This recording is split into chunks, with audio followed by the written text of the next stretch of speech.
इस फिल्म की शुरुआत एक गांव के दृश्य से होती है, जहां हम एक किसान को देखते हैं। वह अपनी भेड़ बकरियों के साथ झील के पास मछलियां पकड़ने आता है। उस समय बारिश भी हो रही होती है। वहीं उसका पड़ोसी झील के पास मेंढक पकड़ रहा होता है। तभी उन्हें वहां एक बहुत बड़ा अंडा दिखाई देता है। उस अंडे के अंदर कुछ हलचल हो रही होती है, जैसे कोई जीव हिल रहा हो। ये देखकर सभी डर जाते हैं। साथ ही सभी लोग काफी हैरान भी हो जाते हैं। लेकिन किसान और उसके पड़ोसी इस बात से अनजान थे कि एक बहुत बड़ा राक्षस उनकी ओर बढ़ रहा है। तभी वह राक्षस पानी से बाहर आता है और उन पर हमला करने लगता है। ये देखकर सभी लोग डर जाते हैं और जोर जोर से चिल्लाने लगते हैं। उनकी चीखों की आवाज किसान की पत्नी भी सुन लेती है। वह तुरंत वहां पहुंचती है, लेकिन वहां उसे अपने पति की जैकेट के अलावा और कुछ नहीं मिलता। इससे हम समझ जाते हैं कि उस राक्षस ने किसान और बाकी सभी को मारकर खा लिया। अब इस हादसे की सूचना पुलिस को भी दे दी जाती है। इसलिए एक डिटेक्टिव, जिसका नाम जेम्स था, इस केस की जांच करने में जुट जाता है। वह अपने साथियों के साथ तुरंत उस जगह पर पहुंचता है। लाशों पर बने चोट के निशान देखकर उसे समझ आ जाता है कि यह काम किसी बड़े और खतरनाक राक्षस का है, जो पानी के रास्ते से कहीं भाग गया है। इसके बाद हम एक छोटी लड़की मे को देखते हैं, जो अपने भाई के साथ उसी झील के पास घूम रही होती है। उसे वहां बहुत बड़े पैर के निशान दिखाई देते हैं, लेकिन वह उन्हें नजरअंदाज करके आगे बढ़ जाती है। अचानक उनकी नजर एक बड़े अंडे पर पड़ती है। मे उस अंडे को उठा लेती है और उसे अपने घर ले आती है। उसका भाई भी अंडा देखकर बहुत खुश हो जाता है, क्योंकि उसे लगता है कि खाने का अच्छा इंतजाम हो गया है। वह अंडा पकाने की तैयारी करने लगता है, लेकिन उनकी बड़ी बहन उन्हें अंडा तोड़ने से मना कर देती है और उसे बाहर फेंकने को कहती है। उसे डर था कि यह अंडा किसी राक्षस का हो सकता है और अगर इसे तोड़ा गया तो वह राक्षस बाहर आ सकता है। मैं यह सुनकर नाराज हो जाती है और अंडे को लेकर घर से बाहर चली जाती है। वह झील के पास जाकर बैठ जाती है। अंडा अभी भी हिल रहा होता है और जो भी जीव इसके अंदर था वह बाहर आने की कोशिश कर रहा था। मैं वहां बैठकर उस जीव के बाहर आने का इंतजार करने लगती है, लेकिन उसे अंदाजा नहीं होता कि वह कितने बड़े खतरे के पास बैठी है। तभी हम झील में उस बड़े राक्षस को देखते हैं, जो जानवरों को खाता हुआ मे की तरफ बढ़ रहा होता है। काफी देर तक मैं घर नहीं आई, इसलिए उसके भाई और बहन उसे ढूंढने निकल पड़ते हैं। जब वे झील के किनारे पहुंचे तो उन्होंने देखा कि मे का जूता पानी में तैर रहा है। ये देखकर उसकी बहन रोने लगी और अपना आपा खो बैठी, क्योंकि उसे लगा कि मे डूब गई है। इसलिए उसका भाई मे को ढूंढने के लिए पानी में उतर गया, लेकिन जल्दी ही उन्हें एहसास हुआ कि वहां कुछ गड़बड़ है, क्योंकि उन्हें किसी के पास आने की आहट सुनाई देने लगी। तभी अचानक झील से एक बड़ा राक्षस निकलकर मे के भाई पर हमला कर देता है, लेकिन जैसे तैसे वह अपनी जान बचाकर पानी से बाहर निकल आया। दोनों भाई बहन डर के मारे भागने लगे, लेकिन राक्षस भी पानी से बाहर आकर उनका पीछा करने लगा। वे भागते रहे और तभी राक्षस खेतों में पहुंच गया। वहां उसने काम कर रहे किसानों पर हमला कर दिया। अपनी जान बचाने के लिए किसान इधर उधर भागने लगे, लेकिन राक्षस की रफ्तार बहुत तेज थी। उसने एक एक करके सभी को मार डाला। सिर्फ लिन और उसका भाई ही बच पाते हैं, जो अपनी जान बचाकर झाड़ियों में छिप जाते हैं। मौका देखकर लिन अपने घायल भाई को लेकर सड़क पर आ जाती है, क्योंकि वह किसी भी तरह यहाँ से निकलना चाहती थी। उनका भाई बहुत ज्यादा घायल था। तभी वहां से गुजर रही एक गाड़ी में बैठकर वे वहां से निकल जाते हैं। इस तरह वे उस खतरनाक राक्षस और उस डरावनी जगह से अपनी जान बचा पाते हैं। लेकिन उन्हें इस बात का अंदाजा नहीं था कि इंसानों पर राक्षसों का यह हमला अभी बस शुरू हुआ है। उसी समय वह राक्षस शहर की ओर बढ़ता है, वहां तबाही मचाने के लिए। लिन अपने भाई को लेकर तुरंत अस्पताल पहुंचती है, जहां डॉक्टर उसकी मरहम पट्टी करते हैं। जल्दी ही पुलिस को भी इस राक्षस के हमले की खबर मिल जाती है। उन्हें यह भी पता चलता है कि इस हमले में सिर्फ 2 लोग जिंदा बचे हैं, लिन और उसका भाई। इसीलिए पुलिस के कैप्टन लिन से इस हमले के बारे में पूछताछ करने आते हैं। लिन कैप्टन को झील से आए राक्षस के बारे में सब कुछ बता देती है और यह भी बताती है कि उसने कैसे सभी किसानों को बेरहमी से मार डाला। लेकिन कैप्टन उसकी बातों पर यकीन नहीं करता और वापस पुलिस स्टेशन लौटने के लिए निकल पड़ता है। उन्हें इस बात का अंदाजा नहीं था कि उस राक्षस ने पहले ही एक सेंटर पर हमला करके वहां मौजूद सभी लोगों को मार डाला था। जल्दी ही कैप्टन को इस हमले की खबर मिलती है और वह तुरंत सेंटर की ओर निकल जाता है, लेकिन जब तक वह वहां पहुंचता बहुत देर हो चुकी थी। वहां सिर्फ लाशें पड़ी थीं और कोई भी जिंदा नहीं बचा था। लाशों की हालत देखकर अब कैप्टन को यकीन हो जाता है कि यह सब तबाही झील से आए उस राक्षस ने मचाई है। इसीलिए कैप्टन अपने लोगों के साथ मिलकर राक्षस को मारने का प्लान बनाने लगता है। इस बीच कैप्टन और उसकी टीम को यह पता चलता है कि हमला करने के बाद राक्षस झील में वापस चला जाता है, क्योंकि वह झील का इस्तेमाल छिपने के लिए करता है। अब किसी भी तरह उन्हें उस राक्षस को पकड़ना था। कैप्टन ने 2 अलग अलग टीमें बनाई। इनमें से एक टीम को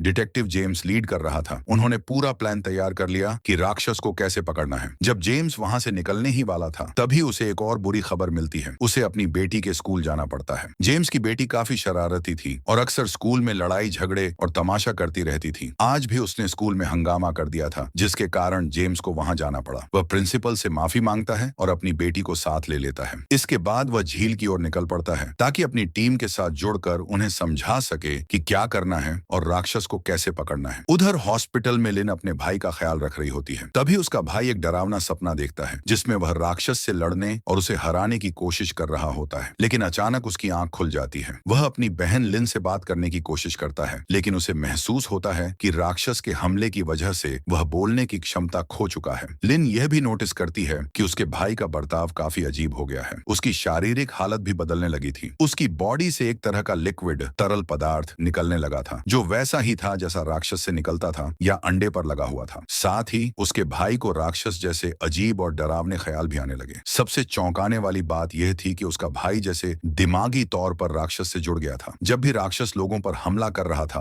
वह सब कुछ राक्षस की नजरों से देख पा रहा था। यह सब देखकर उसका भाई जल्दी से एक पेपर पर यह सारी बातें लिख देता है ताकि लिन को बता सके कि उसके साथ क्या हो रहा है। लिन को अपने भाई की वजह से राक्षस की लोकेशन का पता चल जाता है कि वह इस समय कहाँ है। उधर पुलिस कैप्टन अपनी टीम के साथ राक्षस को पकड़ने के लिए सेंटर पहुंचता है। तभी लिन वहां आती है और कैप्टन को अपने भाई का लिखा हुआ पेपर दिखाती है। वह बताती है कि उसका भाई राक्षस तक उन्हें ले जा सकता है। इसके बाद लिन अपने भाई को लेकर वहां पहुंच जाती है। उसका भाई राक्षस को ढूंढते हुए आगे बढ़ता है और बाकी सभी लोग उसका पीछा करने लगते हैं। लीन का भाई एक बिल्डिंग की तरफ इशारा करता है और बताता है कि राक्षस अंदर है। इसलिए टीम बिल्डिंग की ओर बढ़ती है और राक्षस पर बम फेंकने लगती है, लेकिन बम से राक्षस को कोई नुकसान नहीं होता। इसके बजाय राक्षस गुस्से में आ जाता है और उन पर हमला करने लगता है। वह लोगों को पकड़ पकड़ कर दूर फेंकने लगता है, लेकिन टीम हार मानने के बजाय कोशिश करती रहती है। आखिरकार वे किसी तरह राक्षस को चारों तरफ से घेर लेते हैं। अपनी खतरनाक हथियारों से उन पर हमला करके आखिरकार वे राक्षस को जाल में फंसा लेते हैं। लेकिन जैसे जैसे वे राक्षस को मारने की कोशिश कर रहे थे, लिन के भाई को भी दर्द महसूस होने लगता है। लिन यह समझ जाती है कि उसका भाई किसी तरह राक्षस से जुड़ चुका है, इसलिए वह उस जगह जाती है जहां लोग राक्षस को मार रहे थे और उन्हें रोकने के लिए पुलिस कैप्टन से कहती है कि अगर वे इसे नहीं रोकेंगे तो उसका भाई मर जाएगा। यह सुनकर कैप्टन जांच करता है और उसे पता चलता है कि जैसे राक्षस के शरीर पर निशान थे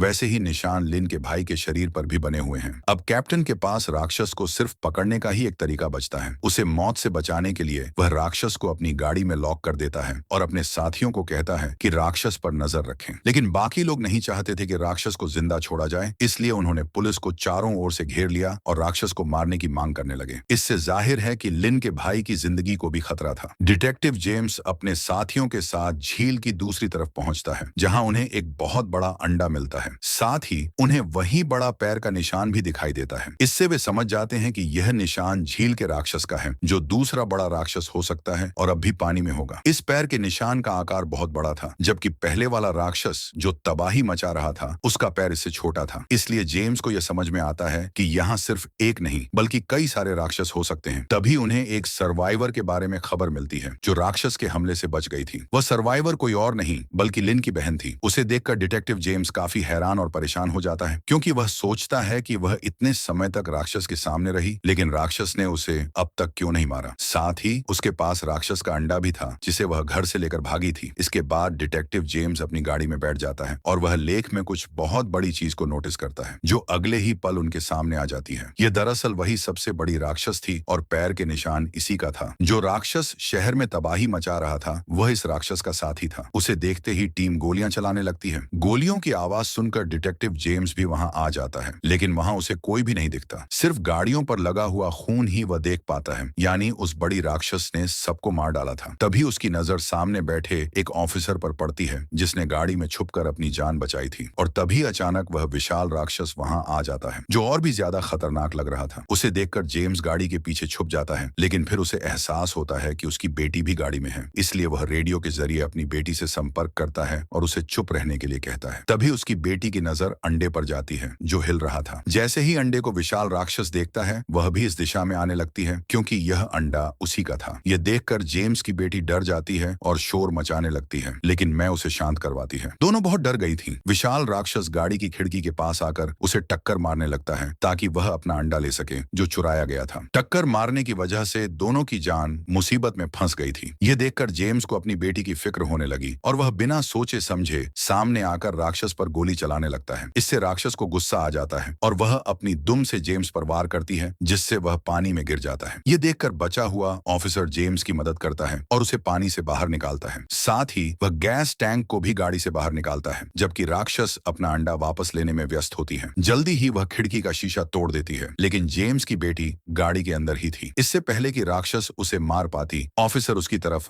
गैस टैंक फेंककर उस पर गोली चला देता है, जिससे जोरदार धमाका होता है। लेकिन ऑफिसर यह देखकर काफी चौंक जाता है कि धमाके से राक्षस को कुछ भी नहीं हुआ था। अब राक्षस ऑफिसर की तरफ बढ़ने लगती है और उस पर जोर से दांत दिखाती है, जिससे वह डर कर वहां से भाग जाता है। राक्षस फिर से गाड़ी के पास आ जाती है अपना अंडा लेने के लिए, और इस बार वह अपने पंजों से अंडा निकाल भी लेती है। यह देखकर जेम्स की बेटी फौरन गाड़ी से उतरकर भागने लगती है और उसे एहसास होता है कि राक्षस तो उसके ही बाहर आने का इंतजार कर रही थी। वह उसके पास जाकर पहले उस पर गरजती है, फिर अपने पंजों से बुरी तरह उस पर हमला कर देती है। यह देखकर जेम्स फौरन बाहर आता है और अपनी बेटी को बचाने के लिए एक गैस टैंक पर गोली चलाता है, जिससे एक बार फिर राक्षस के सामने जोरदार धमाका होता है। लेकिन राक्षस को फिर भी कुछ नहीं होता और अब वह उसकी बेटी को छोड़कर जेम्स के पास आ जाती है। वह उस पर बुरी तरह हमला करने लगती है, लेकिन इससे पहले कि वह जेम्स को मार पाती, उसे उस क्रिएचर राक्षस के चिल्लाने की आवाज सुनाई देती है, जिसे लोग शहर में मार रहे हैं। इसलिए वह जेम्स को छोड़कर शहर की तरफ बढ़ने लगती है अपने साथी को बचाने के लिए। अब जेम्स को मौका मिल जाता है। वह अपनी बेटी को उठाकर करीबी अस्पताल ले जाने लगता है, लेकिन रास्ते में उसे एहसास होता है कि उसकी हालत बहुत खराब है और चोटों से तेजी से खून बह रहा है। इसलिए वह उसका खून रोकने की कोशिश करने लगता है, लेकिन जेम्स के सामने उसकी बेटी दम तोड़ देती है, जिससे वह रोने लगता है। वह काफी दुखी हो जाता है। उधर पुलिस कैप्टन लोगों को मना कर रहे थे कि वे क्रिएचर को न मारे, पर उन्हें यह नहीं पता था कि एक बहुत बड़ी जायंट मॉन्स्टर उनकी तरफ आ रही है, जो अपने रास्ते में आने वाली हर चीज को नष्ट कर रही थी। कुछ ही देर में बड़ी लेक मॉन्स्टर उस जगह पर पहुंच जाती है जहां दूसरा क्रिएचर था। उसे गाड़ी में बंद देख मॉन्स्टर को बहुत गुस्सा आया और वह बुरी तरह से सब पर हमला करने लगती है। ये देखकर लोग काफी डर गए और जल्दी से अपनी जान बचाने के लिए भागने लगते हैं, लेकिन मॉन्स्टर उन पर हमला कर देती है और अपने साथी को बचाने के लिए आगे बढ़ जाती है, जिससे हर तरफ अफरा तफरी मच गई। मॉन्स्टर कुछ लोगों को एक बस में फंसा देती है उन्हें खाने के लिए। जब वह आगे बढ़ती है तो सभी लोग चिल्लाने लगते हैं, लेकिन मॉन्स्टर उन लोगों को खाए बिना ही आगे बढ़ जाती है अपने साथी को बचाने के लिए। यह देखकर सब लोग समझ जाते हैं कि मॉन्स्टर हमें नुकसान पहुंचाने नहीं आई है, इसलिए वे यह बात जाकर पुलिस को बताते हैं कि मॉन्स्टर का असली टारगेट कैप्टन है, क्योंकि उन्होंने मॉन्स्टर के साथी को पकड़ लिया है। ये बात पता चलते ही कैप्टन को अपनी गलती का एहसास होता है और वह अपने साथियों को हुक्म देते हैं कि जिस गाड़ी में वह क्रिएचर है उसे अकेला छोड़कर कहीं दूर चले जाएं, क्योंकि नेक मॉन्स्टर उसी दिशा में आ रही थी। बाकी लोग भी बस में बैठकर यहाँ से जाने लगे ताकि वे इस शहर को छोड़कर अपनी जान बचा सकें। लेकिन यहाँ लिन के भाई को एहसास हुआ कि वह तो बीमार है, इन्फेक्टेड है मॉन्स्टर के हमले की वजह से। इसलिए उसने सोचा कि उसे बाकी लोगों के साथ नहीं जाना चाहिए, क्योंकि इससे दूसरों के लिए भी खतरा हो सकता है। इसलिए वह उस क्रिएचर की तरफ बढ़ने लगा। हालांकि लिन उसे जाने से मना कर रही थी, लेकिन वह उसकी एक नहीं सुनता। अपनी बहन को आखिरी बार अलविदा कहकर वह गाड़ी में बैठ जाता है, जिसमें वह नेक मॉन्स्टर था। लिन का भाई बड़ी नेक मॉन्स्टर से सबको बचाना चाहता था, इसीलिए वह क्रिएचर वाली गाड़ी को वहां से दौड़ा कर ले जाने लगता है। इस वजह से बंदा हुआ क्रिएचर चिल्लाने लगता है और उसकी आवाज मॉन्स्टर ने भी सुन ली थी। वह इस गाड़ी का पीछा करने लगती है, लेकिन लिन का भाई बड़ी तेजी से गाड़ी चलाकर शहर से बाहर लेकर आ गया और इस तरह उसने बाकी लोगों की जान बचा ली। अपने भाई की वजह से लिन काफी दुखी होती है। अगली सुबह जब लोग वापस आए तो लिन को बेबी मिल जाती है, जिसके गले लगकर वह बहुत रोती है। जेम्स भी अपनी बेटी की मौत का बदला मॉन्स्टर से ही लेना चाहता था और उसे कहीं ना कहीं शक था कि वह किसी तरह उस मॉन्स्टर से जुड़ा हुआ है। इस बारे में जब उसने कैप्टन से बात की तो कैप्टन उसे हुक्म देते हैं कि इस केस को दोबारा न खोला जाए, क्योंकि वह नहीं चाहते थे कि और लोगों को लेक मॉन्स्टर्स के बारे में पता चले या कोई खतरा आए। इस वजह से जेम्स अपनी पुलिस की नौकरी छोड़ देता है, क्योंकि वह समझता था कि जिस वजह से उसकी बेटी की मौत हुई वह उससे बदला लेना चाहता था, लेकिन पुलिस फोर्स उसे ऐसा करने से रोक रही थी। उधर हम देखते हैं कि लिन का भाई, क्रिएचर और मॉन्स्टर तीनों पता नहीं कहाँ गायब हो गए थे। फिर हम 5 साल बाद का समय देखते हैं, जिसमें जेम्स अब थोड़ी बड़ी हो गई थी, लेकिन आज भी वह लेक के पास जाया करती थी। लेकिन उसे इस बात की खबर नहीं थी कि पिछले 5 सालों से जेम्स उसे ढूंढ रहा था और आज आखिरकार वह उसे मिल ही जाती है। इस समय लिन लेक के किनारे ही बैठी हुई थी, जहां उसके साथ उसके फार्म के जानवर भी थे। जेम्स को फिर से गलत होने का एहसास हुआ। फिर अगले ही पल एक मॉन्स्टर लेक से बाहर निकलता है और एक भेड़ को खा जाता है। लेकिन हैरानी वाली बात यह थी कि लिन को वह कुछ नहीं कह रहा था, बल्कि वह तो उसके काफी करीब था और वह उसे प्यार कर रही थी। ऐसा लग रहा था जैसे दोनों काफी करीबी दोस्त हों। यह देखकर जेम्स को बहुत गुस्सा आया, इसलिए जब लिन अपने घर गई तो उसका पीछा करता हुआ वह भी आ गया। वह लिन का सामना करता है और उस पर यह इल्जाम लगाता है कि उसकी बेटी की मौत उसकी वजह से हुई है। लेकिन अचानक वहां एक छोटा लेक मॉन्स्टर आकर जेम्स पर हमला कर देता है। लेकिन इससे पहले कि वह उसकी जान ले, जेम्स उसके आंखों को जलाकर अपनी जान बचा लेता है। अब जेम्स शूट करके मॉन्स्टर को मारने का फैसला करता है, लेकिन इससे पहले वह जख्मी मॉन्स्टर के पास बैठी लिन को देखता है, जिसकी आंखों में मॉन्स्टर की हालत को देखकर उदासी थी। उसे मॉन्स्टर के लिए बुरा लग रहा था। यह देखकर जेम्स को एहसास हुआ कि बदला लेने से उसकी बेटी तो वापस नहीं आएगी, लेकिन और लोगों के लिए खतरा बढ़ जाएगा अगर उसने इस मॉन्स्टर को कुछ किया। इसलिए वह उस मॉन्स्टर को नहीं मारता, बल्कि लेक मॉन्स्टर की सच्चाई जानने का फैसला करता है। मैं उसे एक जगह पर लेकर जाती है और उसे एक पहाड़ी गुफा यानी गार में जाने को कहती है। वह अंदर चला गया, लेकिन हम देखते हैं कि अपने भाई की तरह मैं भी इफेक्टेड हो गई है। उसके मुंह से सांप जैसे कीड़े निकल रहे थे, यानी अंदर से उसका शरीर भी बदलता जा रहा था। अब वह भी अपने भाई की तरह मॉन्स्टर बन जाएगी, क्योंकि जो भी मॉन्स्टर से इफेक्टेड होता है उसकी बॉडी बदलने के बाद वह भी मॉन्स्टर बन जाता है। उधर उन गुफाओं में जेम्स धीरे धीरे आगे बढ़ने लगता है। वहां उसे लीन के भाई के कपड़े मिलते हैं जिन पर खून लगा हुआ था। तभी उसे एक रोशनी नजर आई। वह जब उस तरफ गया तो उसे पता चला कि ये तो एक मंदिर है जहां लोग और कोई नहीं बल्कि लेक मॉन्स्टर की पूजा करते हैं। वहां दीवारों पर खून से मॉन्स्टर की पेंटिंग्स बनी हुई थी, लेकिन इससे पहले कि वह किसी नतीजे पर पहुंचता, उसे पीछे से किसी के सांस लेने की आवाज आई। जब उसने पीछे मुड़कर देखा तो वहां और कोई नहीं बल्कि एक मॉन्स्टर था जो जेम्स के आने का कब से इंतजार कर रहा था। यानी अब वह भी जेम्स को मार डालेगा, क्योंकि जो मॉन्स्टर से प्यार करता है और उन्हें नुकसान नहीं पहुंचाता, मॉन्स्टर भी उन्हें कुछ नहीं करते। लेकिन अगर कोई मॉन्स्टर को हर्ट करता है या उन्हें नुकसान पहुंचाने की कोशिश करता है तो मॉन्स्टर्स भी उन्हें नहीं छोड़ते। और इसी के साथ फिल्म यहीं खत्म हो जाती है।